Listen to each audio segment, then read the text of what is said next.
nature nut, I'm not afraid to admit. I'm wild about the wild things and I'm proud of it. I'm just a simple case, open and shut. No doubt about it, I'm a nature nut. Today we'll go bird watching, tomorrow we'll catch toads. The next day we'll take photographs of bugs along the road. I never get the feeling that I'm in a rut. That's why I'm a nature nut. Well, I'm a nature nut, I'm not afraid to admit. I'm wild about the wild things and I'm proud of it. I'm just a simple case, open and shut. No doubt about it, I'm a nature nut.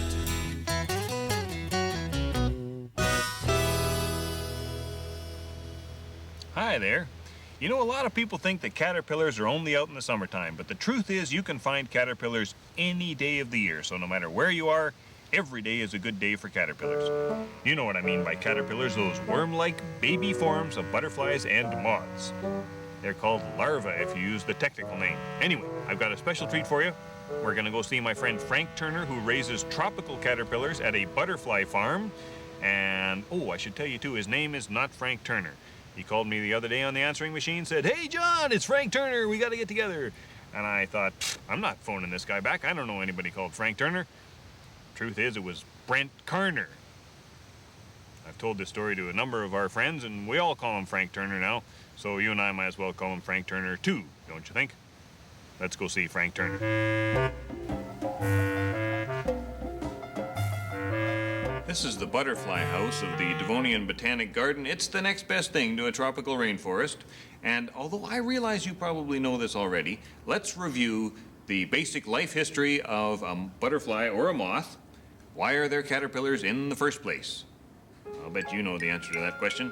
Hey, is that Frank Turner I see over there?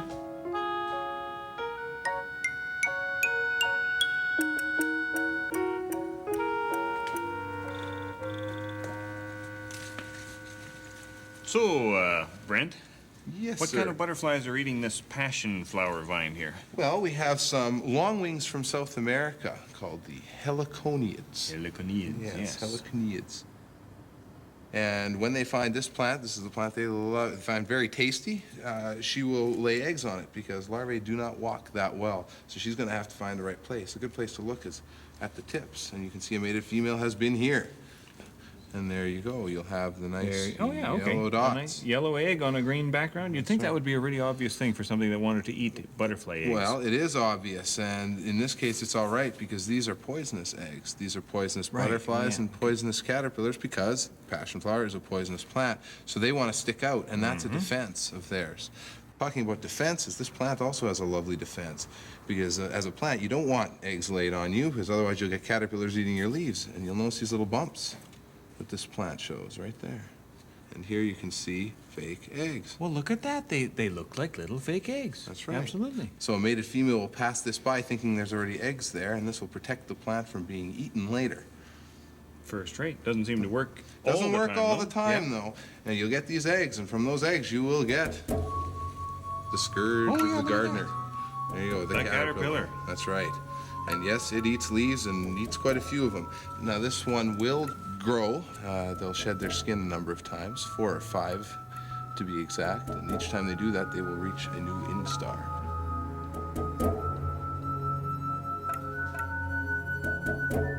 And when he's large enough, he'll start to darken up and he will become a pupa. The resting stage. That's right, and they'll do that on this plant as well. And we should be There's one right down here. Ah, there it is. Although it's often thought of the pupa or chrysalis as a resting stage, there's a lot of action going on inside there. They wiggle, as you can see there, and inside the body has turned literally to mush and gets reorganized into the adult butterfly. I mean, that's really amazing when you think about it. Incredible. It just turns to gush, and then all these butterfly parts are rebuilt. Nifty, and as you can see right here, Well, it's still got a little bit of movement in it. There's movement there. They are not resting so much that they appear dead. You can get them to wiggle quite a bit. Now, as they get closer and closer to becoming an adult, you'll actually find that the colors of the adult will start to show through. Oh, yeah, I saw one like that up here. A little bit of red and black on it right up there. Indeed. Probably by tomorrow, that one will have cracked open and a new adult will emerge and the cycle will go on. The cycle will go on. The cycle continues. From egg to caterpillar to pupa to adult egg, caterpillar, pupa, adult egg, caterpillar, pupa, millions of times. Just millions of times. And the adult can be either a butterfly or a moth. Yes. Well, thank you, Brent. No problem at all. Butterfly Brent, I should say. Oh, thank you. That's what they know me as around here anyway. A man with many names. Fluttering about. Right then, now before proceeding further, we really should review basic caterpillar anatomy, and for that purpose I will require a model caterpillar. I brought one with me today. But what I mean by that is not a perfect caterpillar, but an artificial caterpillar that will not squirm when we're looking at during the demonstration. Right then, there it is. Give me that. Thank you so much. Frank Turner's quite a joker. Speak to him later. Have a look at this. This is a plastic caterpillar. It's not a real caterpillar, but it will serve our purposes. It's essentially a tube with feet. Right here, 6 legs, 6 feet. These are the true insect feet. And here, these are called pro legs. They're not real legs, they're pro legs. And with these, the caterpillar moves from place to place, finds leaves to eat, and enjoys the process, I imagine. These here are called colorful bumps. And that's all there is to it. Basic caterpillar anatomy. Some caterpillars live as far north as Greenland, where it takes them many years to grow up. Okay, well, let's talk about identifying caterpillars. Consider, though, that almost anywhere you go, there are going to be thousands of species of butterflies and moths. Each one will have a different looking caterpillar, and each caterpillar will change slightly every time it molts its skin, which is about 5 times for every species. So that's 5 times a couple of thousand, which is a lot of different caterpillars. So it's a very complex thing, and fortunately, those people who have written caterpillar identification books have ignored all that complexity. They've written very tiny books which make it look very simple, which is a big relief for people like you and me. I want to show you this one. This is The Observer's Book of Caterpillars by David J. Carter. It's intended for use in the British Isles, and it's a beautiful little book. Let me show you some of the illustrations here. There's plate 17, a particularly lovely illustration. If I were in the British Isles identifying caterpillars, this is the book I would want to have. Very, very nice. The only thing that I can say as a slight criticism, and it's not really a criticism of this book, is that the guiding principle of the book has to do with family identification. So you have to be able to tell your Notodontidae from your Lymantriidae, from your Geometridae, from your Noctuidae, and so on and so forth, which is not that easy for most of us, you know, those who don't know what those words mean. I think everyone should know what those words mean, by the way, but I realize that for the most part they don't. In North America, the best book is probably this one, The Peterson First Guide to Caterpillars by Amy Bartlett Wright. Her system is a lot more simple. Basically, the caterpillar is either smooth with a forked rear end, smooth with knobs or bumps, smooth with a rear horn or tail, smooth with fleshy filaments, slug-like, hairy with tufts or pencils, bristled, or with branched spines. Much simpler to use, a better introduction to the world of caterpillars, although it's not as detailed. Let me give you an example of how this system works. Here's a couple of little yellow ones. Come on out of there, guys. There we go. This guy is yellow and black, yellow in the middle, black on both ends, and it does have little white hairy pencils on it. So we'll just turn to the appropriate spot in the book here. And we look for something yellow in the middle and black on both ends. And apparently there is none that matches that description. However, if you compare these two, that one is red in the middle and black on both ends. It's called a woolly bear, and I'll let you in on a secret. This is another kind of a woolly bear. It too turns into a tiger moth when it grows up, and that's how you identify caterpillars.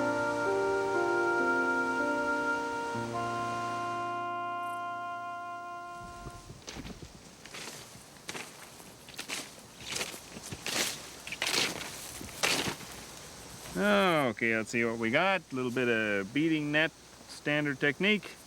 And there you go. An inchworm. Inchworms have legs at the front of the body and legs at the back of the body and no legs in the middle. So they have this peculiar way of moving that looks like they're measuring about an inch with every arching of the body.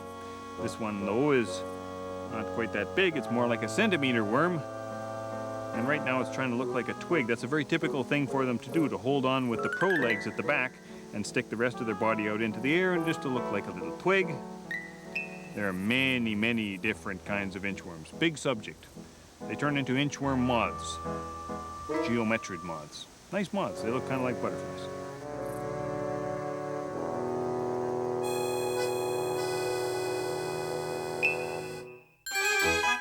Most caterpillars drop off their plants when disturbed, but some use a silk rope to find their way back to their dinner.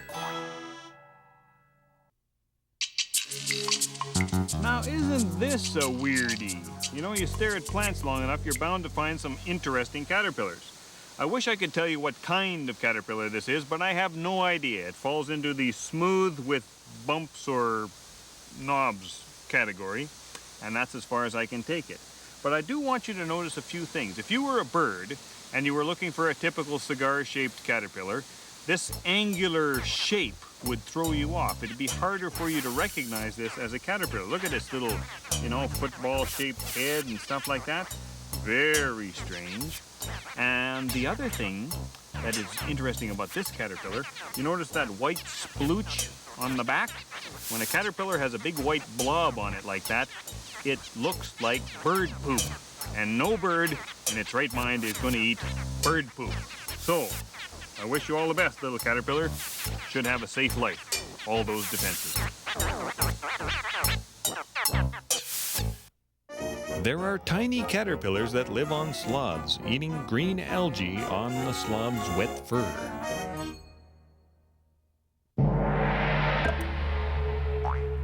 John, I'm glad you came over to take a look at these guys. Here's some larvae for you. There's a big wonderful guy right up front. Swallowtail caterpillar? That is a swallowtail caterpillar of a tropical nature. It's either a scarlet or blue Mormon, both of which I have in the house, but I can't tell when they're youngins like this.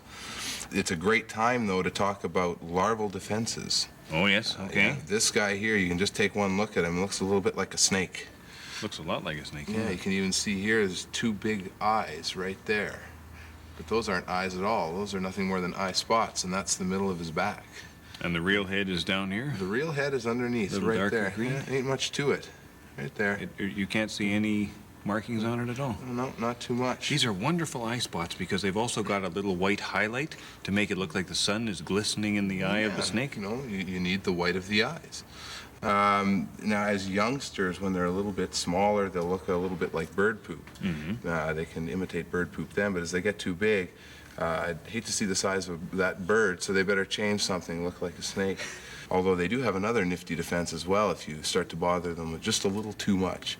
There's big orange horns they can stick out of the front of their head with a real stinky scent. It's called osmeteria. Oh, yes. Stinky horns. That's right, stinky horns. That's what it means in Latin, stinky horns. Latin for stinky horns. That's right. If you bother these guys, it sometimes get them to do it, although this guy is just not afraid.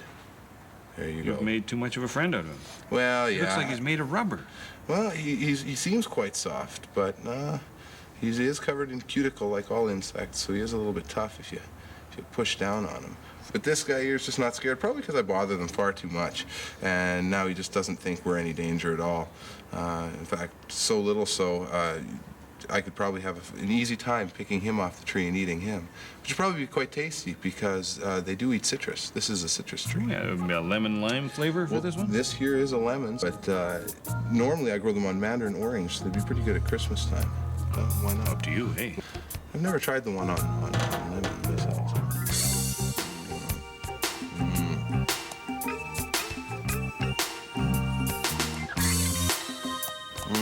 Quite tasty. Quite good. Like a Labrador Retriever. It is unharmed. Oh, yes, indeed. He wasn't fat enough yet. You know, just not enough of a meal. We'll get him back on his branch. You're still not going to do the osmeteria thing? Well, he's saying even with teeth, he's still not harmed. He thinks he's made of, in a sheet of armor, he is.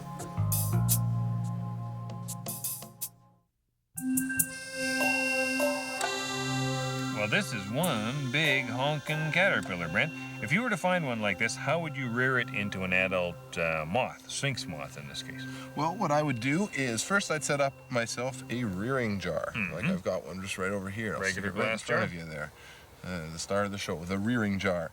Place some dirt at the bottom, place some twigs in, and most importantly, put some leaves in. And those leaves should be leaves that you found the larvae on or near, so that it will be able to continue its feeding. But chances are this one's on its walkabout, looking for a place to pupate, so you wouldn't even have to put leaves in. So it'll here. probably pupate in the soil. That's right, and that's why I like to put some soil in. A lot of people don't like to put soil into rearing jars. What I do is I found that it helps those soil pupators out quite a bit. The pupae look like this here. And that little snoot out the front, that's where the That's proboscis where the is developing? proboscis will be, yeah. The drinking straw mouth? That's right, and this guy too, just like all pupae. Again, he'll wiggle too for us. There he goes. Wiggling Not like very that. happy now. Don't touch me. Don't touch me.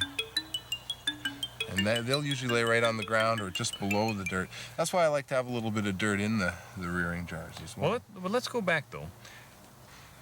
Fresh leaves every day?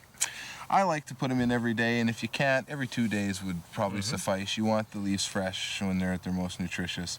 If you can't switch them all that often, you can put the stem with the leaves on it into a little bit of water, or if you have small larvae which will drown in that little bit of water, then you put it into a wet sponge, which works really well. And what about the caterpillars or pupae that have to be cooled over the winter? Do you just put them in the fridge, or? Well, what I'll do is, of course, when you find one at this time of year as a caterpillar this large, he's probably going to pupate over the winter. I like to stick him in the jar, put a towel around it, or just to keep it a little bit warm. But then you take it in out where it's going to be cooler, an adjacent shed or a garage, even in the fridge, because it needs to cool and feel like That's where there's I winter. put them in the fridge. That's right. Except my mother never liked that very much. But I don't mind insects in the fridge, as you probably well know. I have lots of insects in my fridge. Tomato Pretty horn- normal to us. Yeah, tomato hornworm in tomato sauce and garlic would probably be quite tasty. Up to you. Almost all caterpillars eat leaves, but some are little carnivores that eat other insects.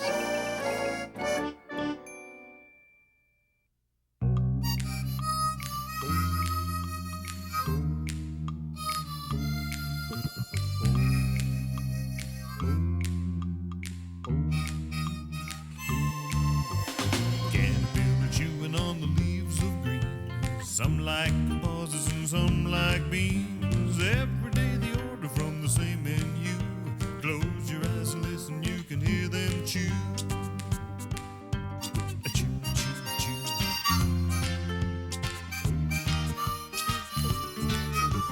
Caterpillar chewing on a blade of grass. In go the leaves and out come frass. Mold 5 times, leave your skin behind. You can change your body, but you can't change your mind. Can't change your mind.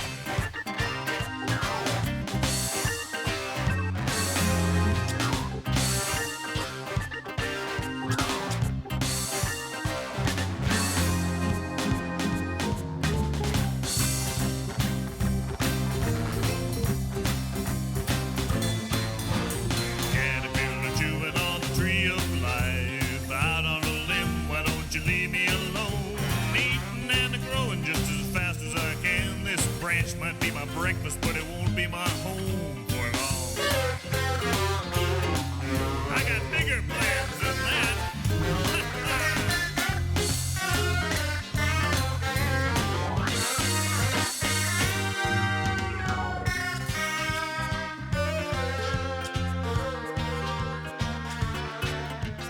Caterpillar looking for a place to cocoon. Fall asleep and wake up late next June. Will I be a butterfly, a skipper, or moth? A colorful sensation or a total loss?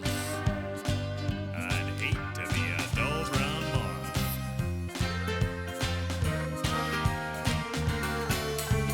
Caterpillar chewing on the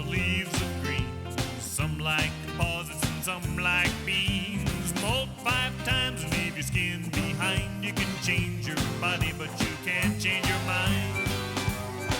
I can't change your mind.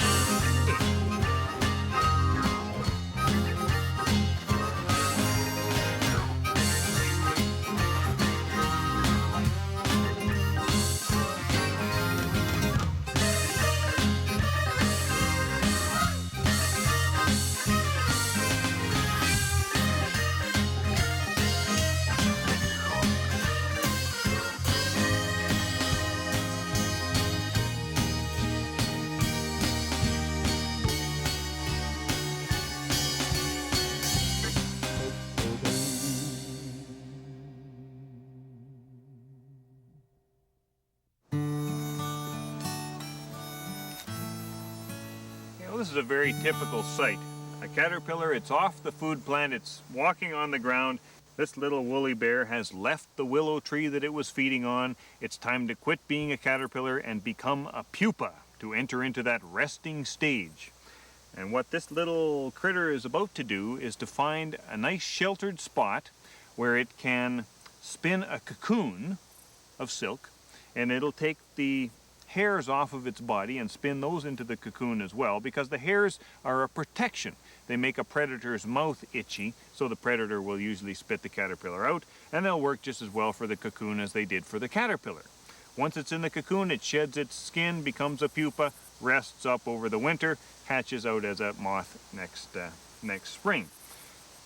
These days, I've been seeing not only these yellow and black woolly bears, but some brown woolly bears out wandering looking for a place to cocoon, some red and black woolly bears, and the other day, a lovely sphinx moth caterpillar with a little horn at the tip of the body. And those ones, though, they don't spin a cocoon at all. They just dig down into the ground, shed their last caterpillar skin, and then they become a pupa in a little earthen cell underground.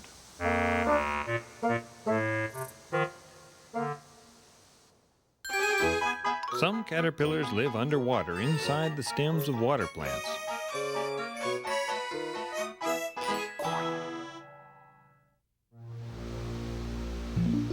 Oh, what are you looking at? I forgot my hat. You know, if it's possible to mistake a hairdryer for a lamp, it's also possible to mistake it for a hat. It's like mistaking a light bulb for an idea. Oh, I did have an idea. Before we sign off, I'd like to apologize to Brent Carner for calling him Frank Turner throughout this entire show. I'd also like to apologize to anyone out there whose name actually is Frank Turner. I hope people don't start calling you Brent Carner. Anyway, we'll see you again. Until then, I'm a nature nut, and I hope you are too. Bye for now.